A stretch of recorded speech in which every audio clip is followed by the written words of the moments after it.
Pronto. Falar um pouquinho, gente, sobre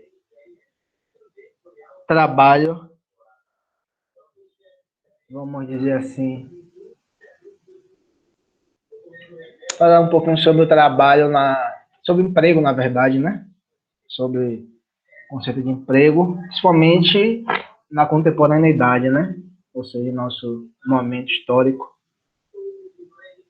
como principalmente no Brasil, tentar falar, concentrar um pouco no Brasil, né?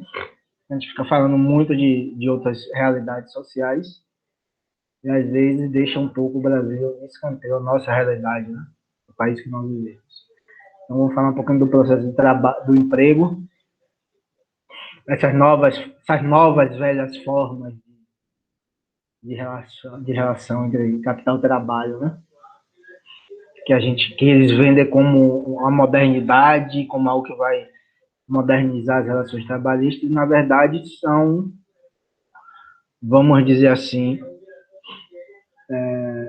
velhas formas, algumas delas, gente, são relações de trabalho, de emprego anteriores, ou um pouco anteriores à Revolução Industrial, ou mesmo são relações que foram estabelecidas na própria Revolução Industrial, lá no século XVIII, XIX, né? Com aquela jornada de trabalho imensas, etc. e tal, mas que é vendida, pelo menos pela grande mídia e pelos representantes do grande capital, como um processo de modernização. E não são processos de modernização, é um processo maior de exploração do trabalho, de precarização do trabalho, que nós vamos ver agora, né? E esse processo ele vai se intensificar a partir de, não é que começa, obviamente, né, gente? Não começa em 2016, mas se intensifica muito em 2016, né, com um golpe. Foi um golpe justamente que tinha como um dos pilares transformações profundas nas relações de trabalho. Quando se fala em transformações profundas das relações de trabalho, você tem que entender uma coisa. É quase que sempre perda de direitos trabalhistas por parte da classe trabalhadora. Então, reforma trabalhista, MP 1045, todas essas mudanças constitucionais ou não, né? Acho que não teve nenhuma PEC, a reforma trabalhista não foi via PEC, não. Então, não teve nenhuma mudança constitucional, mas foram mudanças que ocorreram na legislação trabalhista, principalmente na CLT, né, que significam a perda de direitos. Né? Então, modernização, grosso modo, significa perda de direitos para a classe trabalhadora, e não há aquilo que se prometeu com essas reformas, com essa dita modernização das relações trabalhistas. Né? A gente vai ver agora um videozinho falando sobre a uberização, que é uma das formas de que essa vamos dizer, essa realidade precária de trabalho se efetiva em nossa realidade. Então, galerinha, preste atenção, o vídeo é curto, cada sociologia animada, é um vídeo bem curto. Vamos lá? Deixa eu deixar meu áudio. Bom dia. Ouviram falar do famoso aplicativo de transporte chamado Uber. Seja por já ter utilizado o serviço, pelas notícias envolvendo os motoristas, os conflitos com os taxistas, ou por conhecer algum amigo ou amiga que já utilizou, o Uber se tornou presente no imaginário coletivo desde o seu lançamento, em 2010 nos Estados Unidos e em 2014 no Rio de Janeiro. Mas o que será que esse aplicativo significa para o futuro das relações de trabalho no mundo? É isso que iremos investigar a partir de agora. No último vídeo, tentamos, de maneira breve, apresentar as condições de trabalho do século XXI. Citamos alguns fenômenos que começaram a surgir e se tornar hegemônicos neste momento da vida humana. O modelo toyotista de produção exigiu a configuração de um novo tipo de trabalhador: o trabalhador telemático, os trabalhadores terceirizados, os subcontratados, os trabalhadores em regime parcial, dentre outras características destacadas. Se ainda não ficou clara essa nova realidade do mundo do trabalho pela qual todos passamos, precisamos observar o crescimento de um novo tipo de condição de trabalho, aquela na qual não há vínculo empregatício entre empregado e empregador. Vamos com calma. Será que está clara a distinção entre trabalho e emprego? Trabalho, dentro da sociologia de vertente marxiana, é uma atividade genérica que implica na transformação da natureza pelo ser social que, ao mesmo tempo que modifica o meio, é transformado por ele. Em palavras mais simples, trabalho é toda ação humana que modifica a natureza e, ao fazer isso, modifica o próprio autor da mudança. Já emprego é uma condição historicamente determinada que sujeita o ser social, realizador de trabalho, a um tipo único de atividade imposta por um outro sujeito social ou pelo capital. Ou seja, emprego é o congelamento de todas as potencialidades do trabalho humano em apenas uma atividade. Na sociedade capitalista, o emprego se tornou a única via de garantir a sobrevivência do ser social, a ponto de toda a sociabilidade do indivíduo estar relacionada com este tipo de trabalho que ele tem. O emprego, em uma sociedade capitalista, possui algumas características comuns. O emprego não é visto como produtor de liberdade, pelo contrário, é a fonte de medo e bloqueio de capacidades. O emprego é alienante, pois não é apresentada a dimensão global da atividade. A tecnologia utilizada no emprego é vista como um monstro a ser combatido, pois gera desemprego, e a riqueza é o objetivo final de toda relação empregatícia. Certo, mas qual é a nova relação de emprego que existe na atualidade que cria o fenômeno da uberização?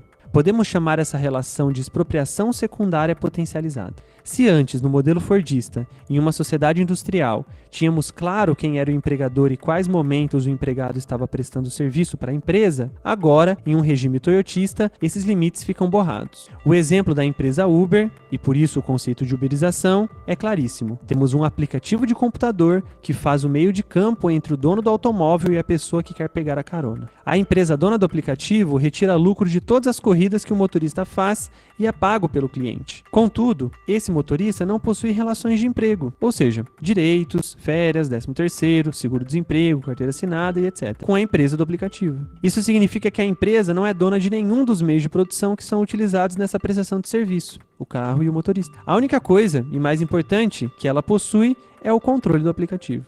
Este é um fenômeno de centralização absoluta e internacional do trabalho. Se antes, quem comandava o ritmo da produção seria a demanda de uma certa região, o supervisor ou gerente da fábrica, agora, com os aplicativos do modelo Uber, o controle é realizado por algoritmos, que não são pessoas e não estão localizados no país do motorista. Não há jornada de trabalho combinada, não há valores pré-estabelecidos, não há segurança na realização do trabalho, o motorista não é empregado. É apenas um prestador de serviço, casual, em algumas vezes. O conceito leva o nome deste aplicativo apenas por ele ter se tornado famoso e quase hegemônico nos grandes centros urbanos. Mas essa é uma nova realidade de relação de emprego, trabalho e capital que poderá se tornar dominante nos próximos anos. Parece que estamos vendo uma realidade de trabalho sem emprego, pois há uma atividade sendo realizada por um ser social, contudo, não há um vínculo de emprego que o segure nessa condição. A uberização é um fenômeno no mundo do trabalho resultado de um conjunto de fatores convergentes: crises no modelo de estado de bem-estar, avanço de políticas neoliberais, a desindustrialização da produção, o aumento demográfico da população mundial, a consolidação da sociedade em rede, a educação voltada para competências, o incentivo de empreendedorismo, engajamento e reforço da empregabilidade. Tememos que a tendência dos próximos anos seja um aumento drástico desse tipo de trabalho sem emprego, em atividades precarizadas, mal ou não remuneradas, com uma sociabilidade limitada e aprisionados em uma condição semelhante à de outros seres sociais. Este é um futuro mais próximo do que imaginávamos. As máquinas não tomaram nossos lugares. Nós as utilizamos para fazer dos seres sociais mais limitados e menores. Que o caminho tome um outro rumo, de libertação da essência humana, a realização de um trabalho criativo e emancipador. Até o próximo vídeo e tchau!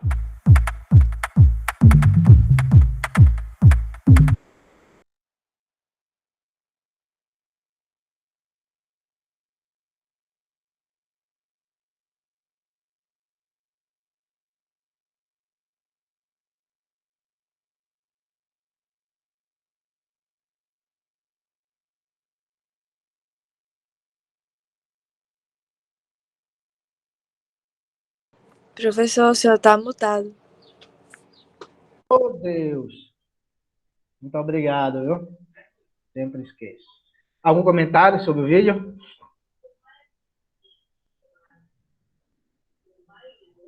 Hein, Camila? Camila, Gessé, Alisson. O que é que vocês acharam? Não gostaram? Não concordam? Concordam? Hein? Abre o microfone aí, Gessé. Fala com a gente aí. Só quem fala é Camila?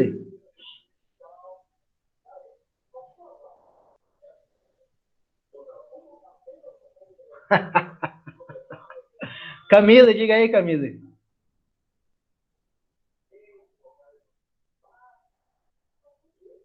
Camila?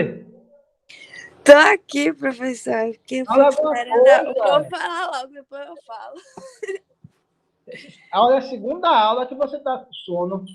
Não pode, não. Eu tô com sono, não, tô acordada. A voz de sono acordou agora, foi? É não, que eu tô rouca mesmo. Não é gripe, não. Não é alguma coisa, não.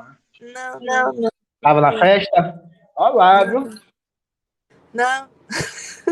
Olá, sua vida. Olha como já você falou um negócio interessantíssimo.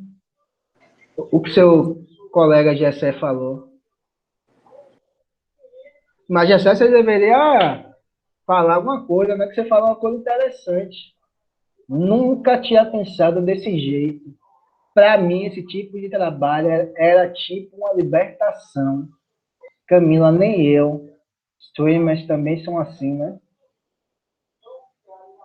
Tipo, em relação a isso que ele falou, que também é com relação ao vídeo, eu acho que nenhum trabalho vai ser um tipo de libertação. É um tipo de obrigação. Porque se você não trabalhar, você não vai comer, você não vai viver, você não vai fazer nada. Então, querendo ou não, você tá preso a um trabalho. A ser que você tenha nascido rico. Aí. No caso, emprego, né? Que ele faz essa distinção, né? Emprego, né? Porque você tem uma sociedade de classes sociais distintas, né? Mas o que Jessé falou é interessante. Eu pensei que era libertação. Sério mesmo, Jessé? Você está perturbando. Porque geralmente, né? Nós fomos não. Nós somos ainda, né? E fomos, parece que já esse fato já ocorreu, né? E já finalizou, etc. Mas nós somos bombardeados cotidianamente para acreditar, principalmente no Brasil, nos países periféricos, em determinado momento histórico, né? Que está havendo uma mudança. Peraí que a gente chega lá, numa mudança, né? Mas a gente passou muito tempo nesse processo histórico que vinculava a menor intervenção do Estado como algo positivo, ideologicamente, né? Se fortaleceu com o neoliberalismo, etc., mas vinha desde sempre, vinha há muito tempo, né? Com essa construção dos neoclássicos, etc. Mas, com o advento, a partir da crise do modelo fordista do Estado de Bem-Estar Social, surge, né, emerge uma outra forma de organização do trabalho, né, e de organização do Estado, né, o toyotismo e o neoliberalismo. Então, são ambas constroem ideologicamente um inimigo, além do comunismo, obviamente, né? Mas eles, de uma forma bem desonesta, eles vinculam uma coisa a outra, eles identificam uma coisa a outra. Que inimigo é esse? O Estado. Mas como eles fazem comunismo, socialismo é igual a maior participação do Estado ou não, então fica a mesma coisa. Mas emerge daquelas lutas sociais, econômicas, etc., em que a burguesia busca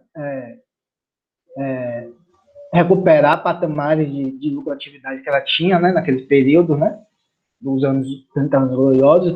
Então, gente, o que foi que aconteceu? O Estado é posto como um inimigo a ser combatido. Então, você tem lá no Japão as empresas, vamos dizer assim, matrizes, né? Como surgiu na Toyota, né? Você tem a Toyota, mas você tem na discussão sobre toyotismo, você tem que houve um grande desenvolvimento das empresas terceirizadas, da terceirização. Né? Então, você tinha mais ou menos alguns direitos preservados, salários mais ou menos elevados na fábrica da Toyota, né? Mas você tinha inúmeras empresas terceirizadas que funcionavam como, vamos dizer assim, empresas satélites, né? As empresas que construíam algumas coisas secundárias, né? E que a Toyota comprava, as outras empresas maiores compravam e fabricavam, terminavam por fabricar, né? Ricardo Antunes fala aqui do Fordismo, né? A Ford, né? Vamos falar só de Ford e Toyota, né? Para facilitar nossa aula. A Ford fabricava 75% dos instrumentos, da matéria-prima que ela necessitava para a fabricação dos seus carros. Então, 75% ali sei lá, de metais, de pneu, de painel, de bancos, etc. 75% daquilo que um carro precisa era fabricado lá na Ford e só 25% em outras empresas. Tá certo?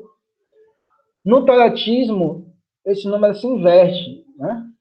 Vamos dizer assim, 25% daquilo mas está falando um pouco para a gente entender o movimento que chegou nesse processo da Uber, viu, Robert? E eu também não esqueci não, viu? Sua pergunta. Se inverte 25% é produzido na fábrica da Ford e 75% nessas fábricas que gravitam em torno da Ford, não, desculpa, da Toyota, que gravitam em torno da Toyota, que são as fábricas terceirizadas. Mas as fábricas terceirizadas, elas não têm o mesmo, vamos dizer assim, não possuem os mesmos direitos, não têm relações de emprego que tem na Toyota. Teria na Toyota, vamos dizer assim.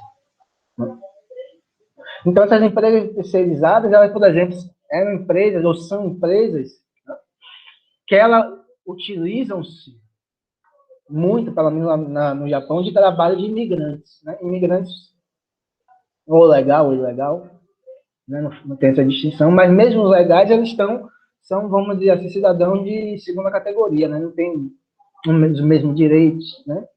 Não tem os mesmos direitos trabalhistas, não tem o mesmo direito a tirar férias que os japoneses têm, né?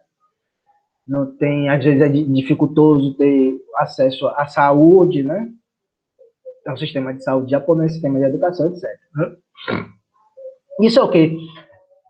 Desde que o toyotismo ela já nasce com essa lógica de se quebrar, ou pelo menos tentar diminuir, o que os capitalistas chamam de custo do trabalho, custo do emprego, em que esse maior custo é justamente o custo da força de trabalho e dos direitos trabalhistas. Né? Aqueles direitos que o Estado do Bem-Estar garantia, do Estado do Bem-Estar Social garantia, né? Lá, como previdência, saúde, educação, moradia, aposentadoria. Então, nesse processo de transição para o toyotismo, isso tudo vai ser atacado fortemente. Então, vai se discutir, fazer aquela discussão que o Estado se gasta muito, né? Que é uma crise fiscal, né? Ou seja, o Estado está gastando mais do que está arrecadando, e isso tem impactos sobre a atividade econômica, impactos negativos, etc. Então, o processo de direitos, não existem direitos, vamos dizer assim, direitos eternos, direitos absolutos. Né? Quanto menos direitos, quanto menos o Estado estiver atuando, regulamentando as relações de trabalho, melhor, né?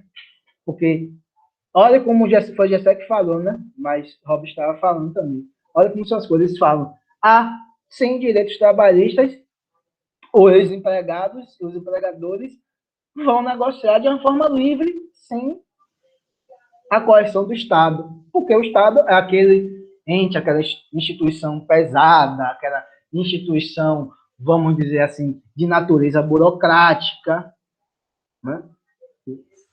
O Estado é lento, o Estado é ineficiente do ponto de vista econômico. Isso tudo é o que os liberais falavam, né? Se o Estado é tudo negativo, se retirando do Estado, haveria um processo de prosperidade econômica, não só para os capitalistas, mas para os trabalhadores também. Então, quando eles falam, retirando-se os direitos trabalhistas, vai haver a maior liberdade, vai haver a maior liberdade de negociação entre essas duas partes, né? E sem o custo quando há relação trabalhista. Estou falando ainda de relação trabalhista, viu, gente? A gente vai ver que a Uber não há. E sem um custo do direito trabalhista, aquele custo. O que é o custo do direito trabalhista? Pensemos no fundo de garantia. Na reforma trabalhista falou-se muito desse fundo de garantia que ele, como é mesmo? Ele tem um retorno menor do que a poupança, etc. Faz toda aquela discussão, porque o fundo de garantia, etc., é algo compulsório e tal. Mas que o objetivo não era esse, né, gente? O fundo de garantia, se você, por exemplo, 20%, tá? Se você diminui para 40%, diminui para 10%, você, teoricamente, eles falam, né? Teoricamente, esse 10% vai para o salário do trabalhador, não vai para o Estado, vai para o salário do trabalhador, aumenta o salário do trabalhador, etc. Tudo balela, né? Tudo balela. Tudo conversa fiada.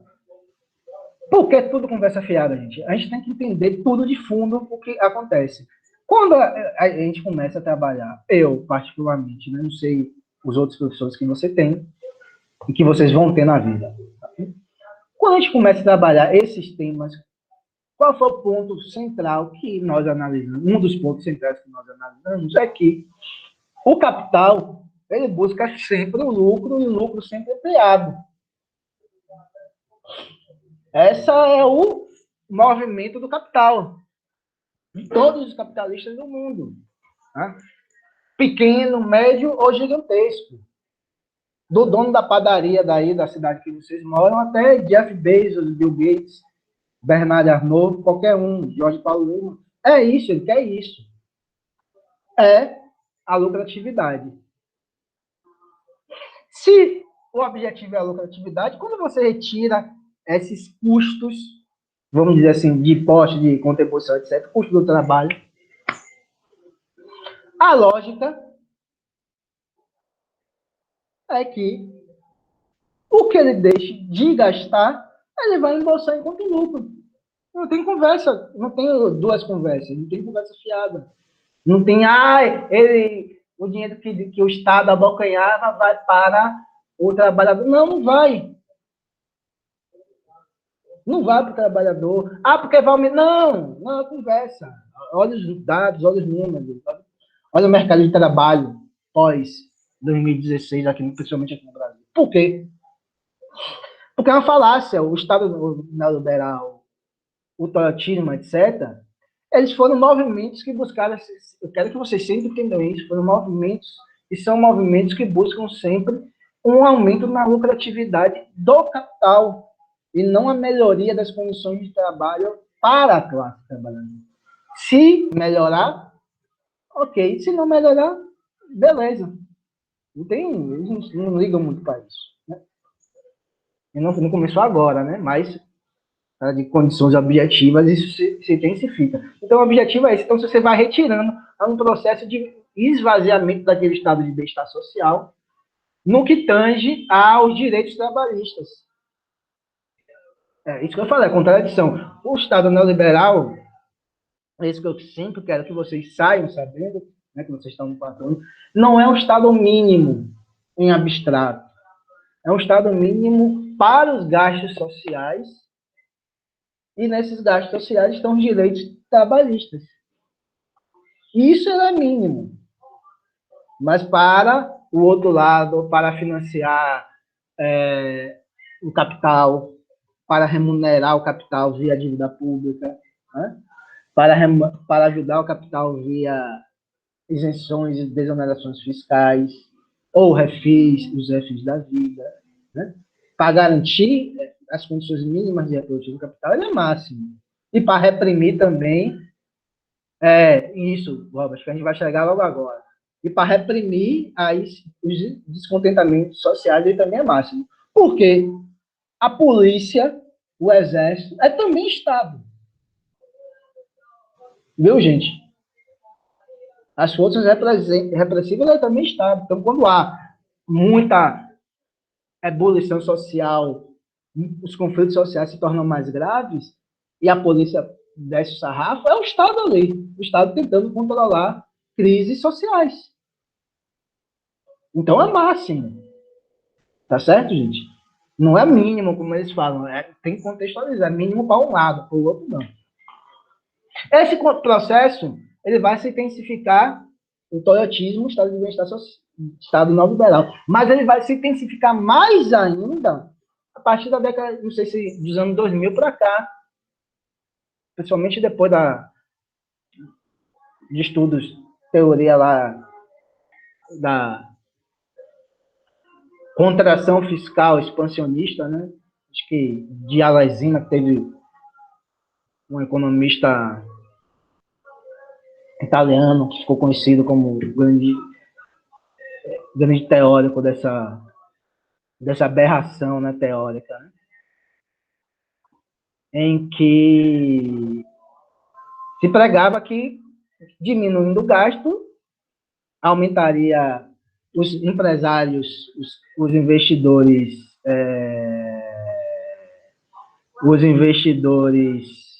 eles teriam uma maior, vamos dizer assim, confiança na solvência do Estado. Se falasse o Estado não vai aumentar esse imposto, o Estado não vai fazer nada disso, tal, porque o Estado está controlando seu gasto. Então, você vai dizer assim, eu vou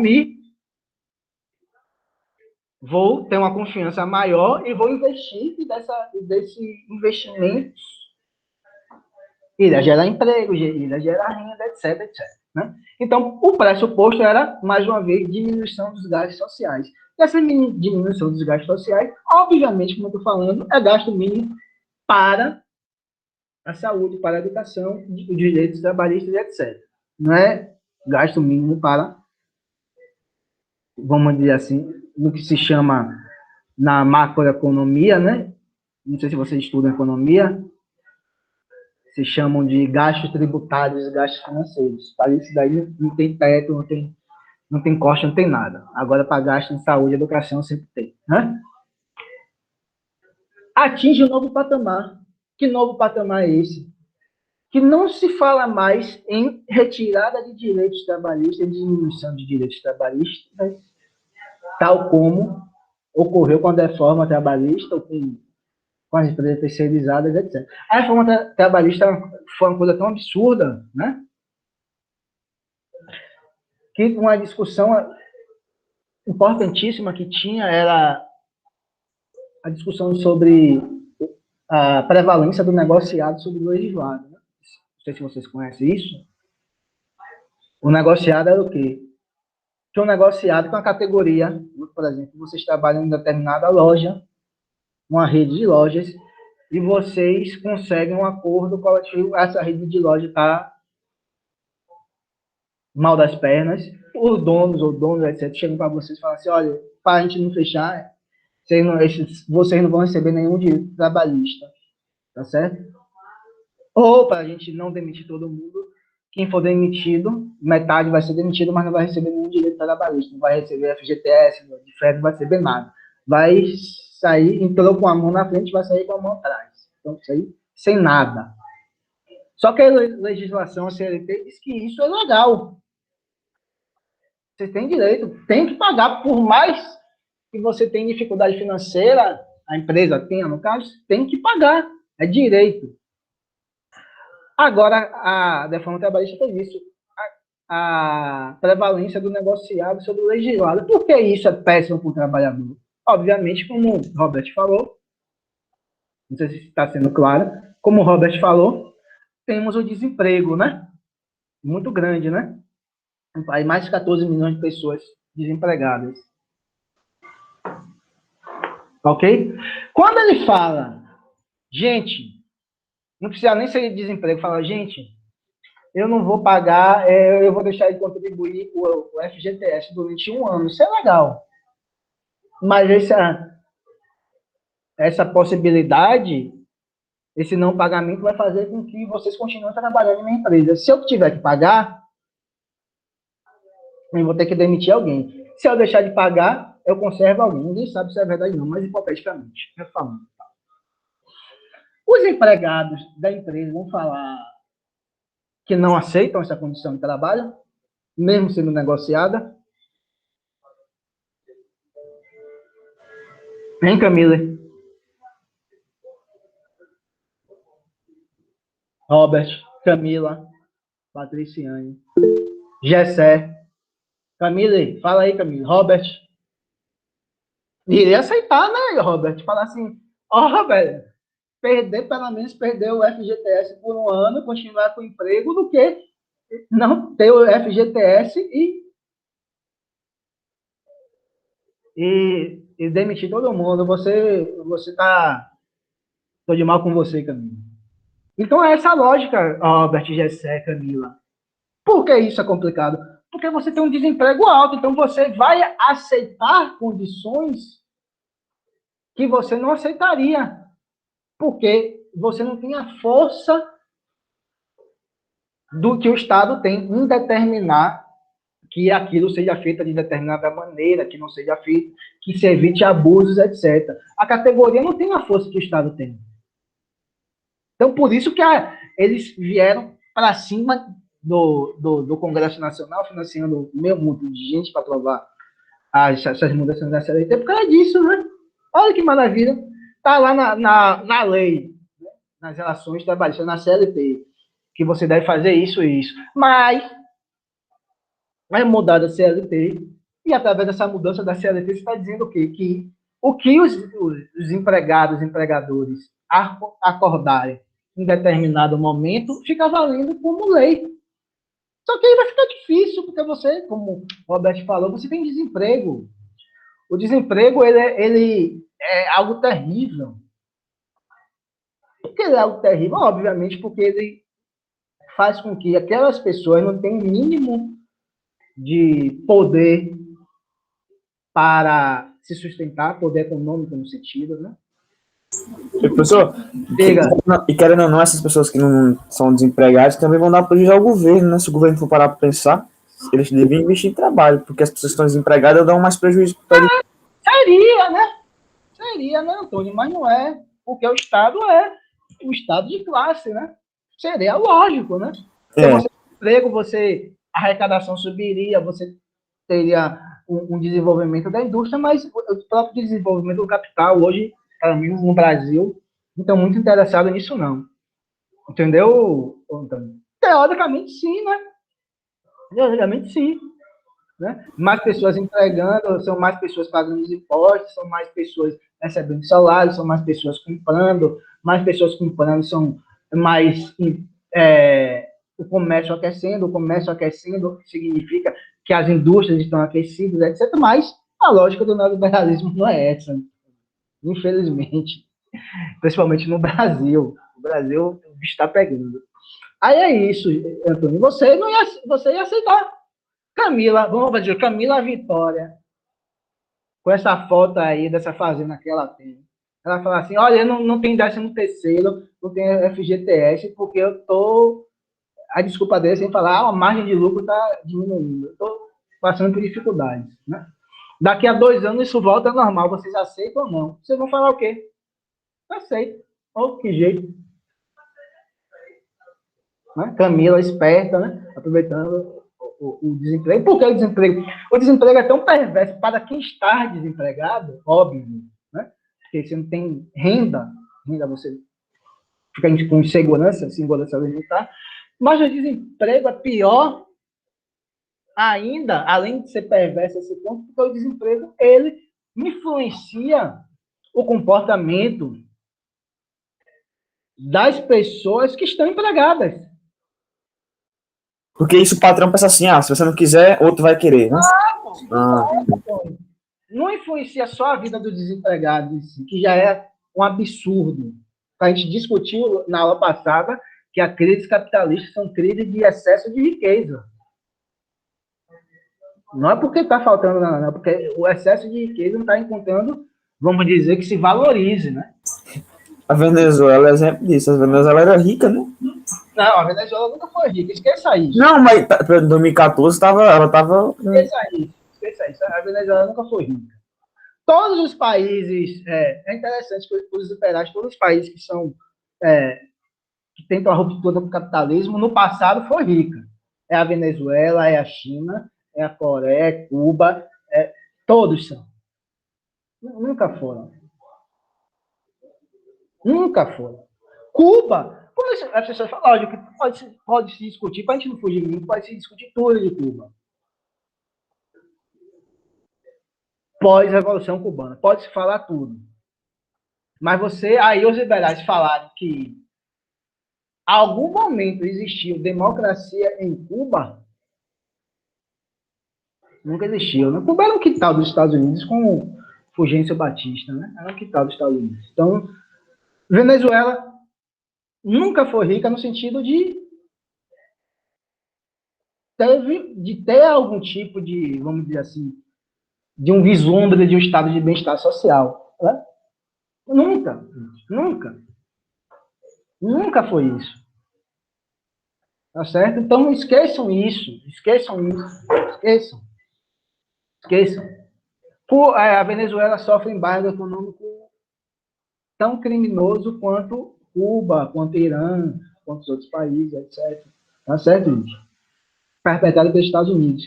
É interessante que a nossa perspectiva é que vocês entendam uma coisa. Você tem o processo chamado a Argentina, aqui, para ficar bem claro, né? Segundo país mais rico da América do Sul, segundo país mais importante. E durante toda a década de 90 e boa parte dos anos 2000, mas a década de 90 quase toda, ela foi governada por liberais. Carlos Menem, um grande liberal Carlos Menem, etc. E no ano 2000 isso se modificou com os Kirchner, depois há 6 anos atrás, né? Há 6 anos, desculpa,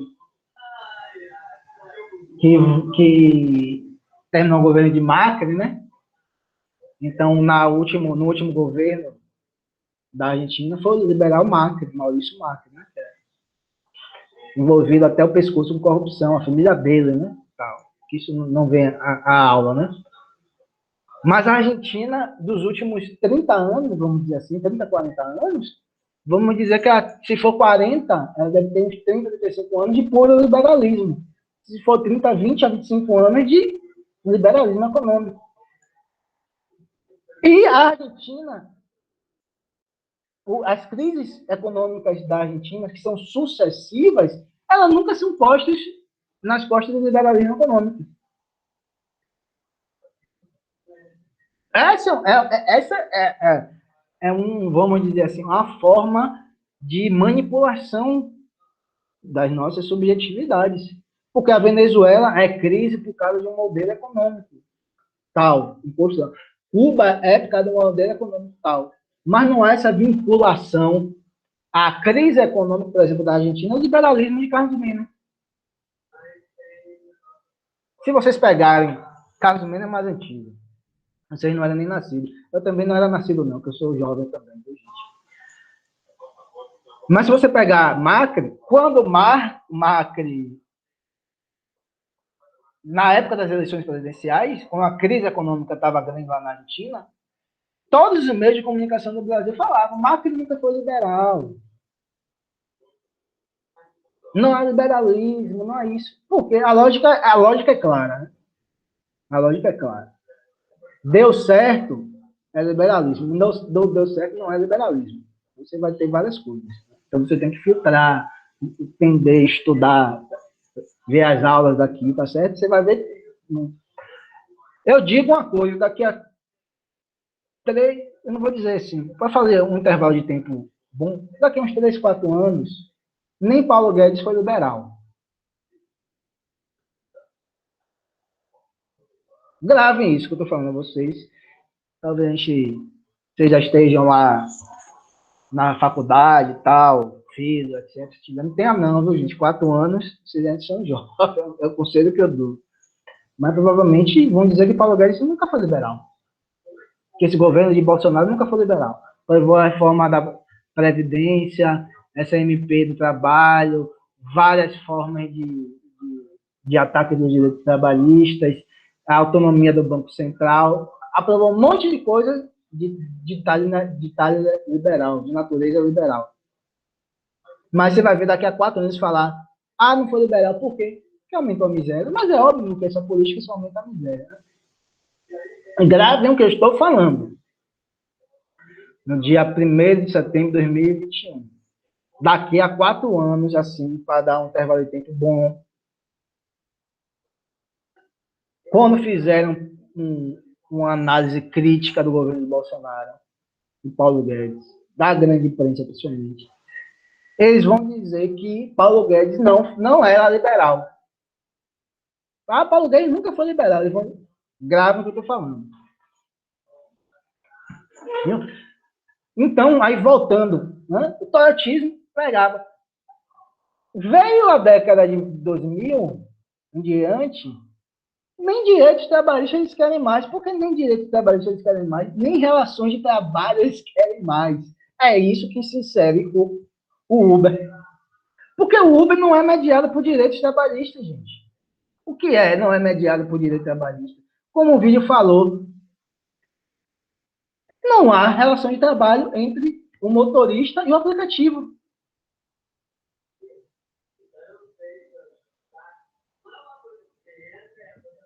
Não há relação de trabalho, não há direitos. Entendeu? Não há a justiça, juridicamente, pelo menos no Brasil, a relação entre a Uber e o motorista não é uma relação de trabalho.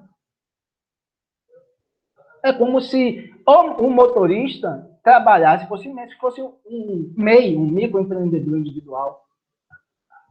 Um empreendedor, né? Alguém que trabalha de forma individual, como se isso existisse, né? Então, ele é isso, ele não tem direito a 10%, você não tem direito a nada. Quando você não tem direito a nada disso, você poderia falar, gente, não tem direito a nada disso, mas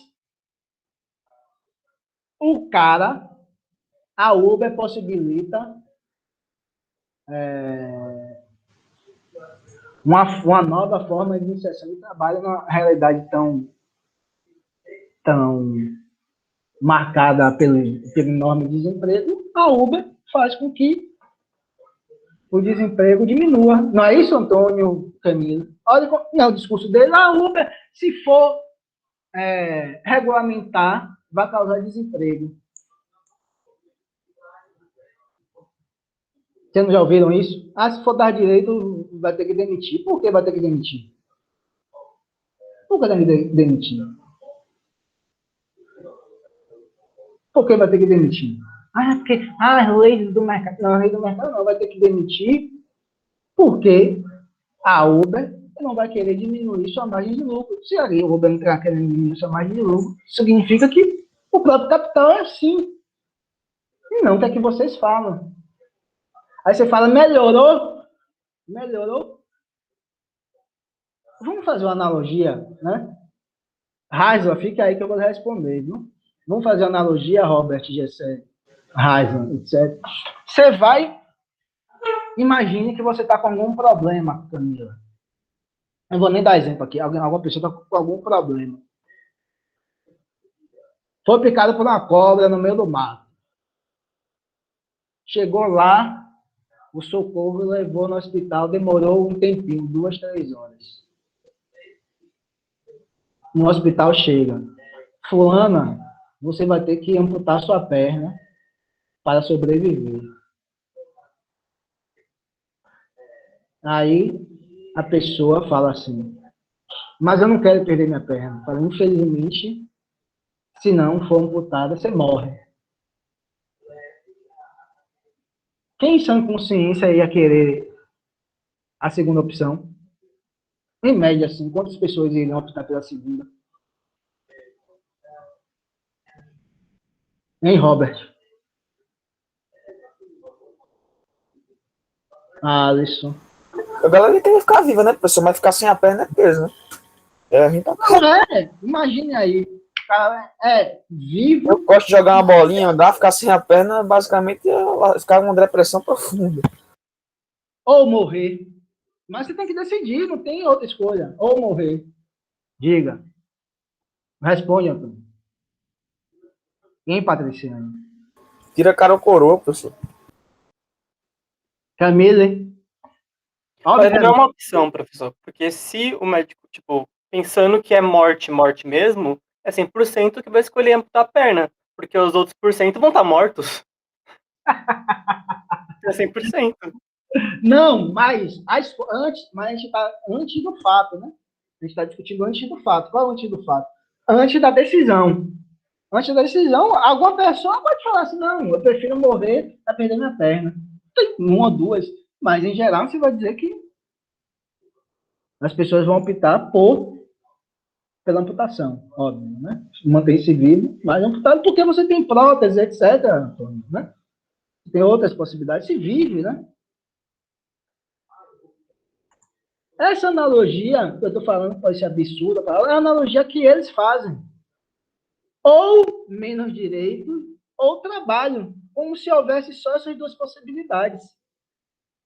Quando você restringe todas as possibilidades e fala assim, ou você aceita ganhar R$100 por mês, ou você não vai ter nem dinheiro para comprar pão, não quer dizer que as relações de trabalho, o capitalismo é uma maravilha, significa que chegamos num patamar de relações de trabalho tão absurdo e de uma forma tão cruel, de uma forma tão bárbara, que nem direito à aposentadoria nós temos mais.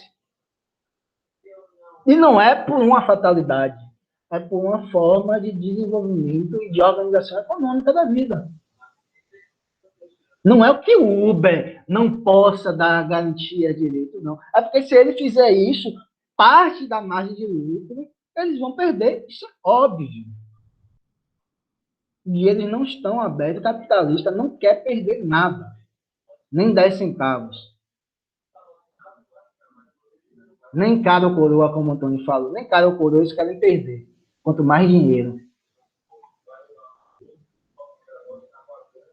Não é que seja necessariamente, se tornou assim, caminhou-se assim. Caminhou-se assim por causa de quê? Porque o cara da Uber, o cara da Airbnb, o cara de qualquer empresa dessa, ele quer aumentar o lucro, gente. E direitos trabalhistas é necessariamente um aumento dos custos. Aí Antônio falou, se racionalmente isso para o conjunto da sociedade capitalista houvesse uma melhoria, eu acredito que com certeza, Antônio. Você com condições de trabalho melhor, com trabalho melhoraria para o conjunto da sociedade, mas o capitalista ele não pensa no conjunto, ele pensa em ser um umbigo. O umbigo do capitalista é o mundo. Então ele vai querer sempre lucrar mais, independentemente de qualquer coisa. Então, direitos trabalhistas são isso. Né? A uberização é isso, essa, vamos dizer assim, um processo de intensificação da exploração do trabalho. E Heisenberg perguntou, mas tipo, se você trabalhar no que você gosta de fazer, a grande questão é essa, que o pano de fundo é esse, porque o trabalho, o emprego, ele é um emprego compulsório, Heisenberg. O que significa emprego compulsório? Nós não temos liberdade de escolher o emprego, uma liberdade plena. Tá certo? Nós vamos trabalhar, e volta a discussão lá que Robert trouxe, que Gessé trouxe, que outras pessoas trouxeram, Gessé principalmente, e Robert,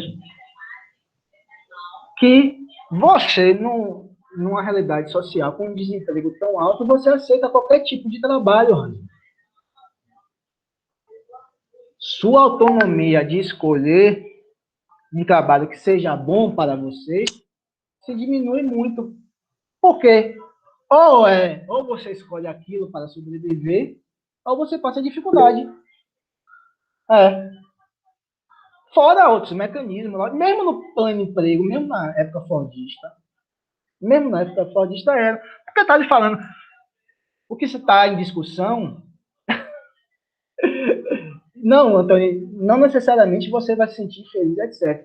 Mas, Heisman, tem uma expressão, não vai dar nem tempo de eu falar sobre o mercado de trabalho aqui no Brasil, que eu queria falar, mas na próxima a gente fala um pouquinho sobre isso.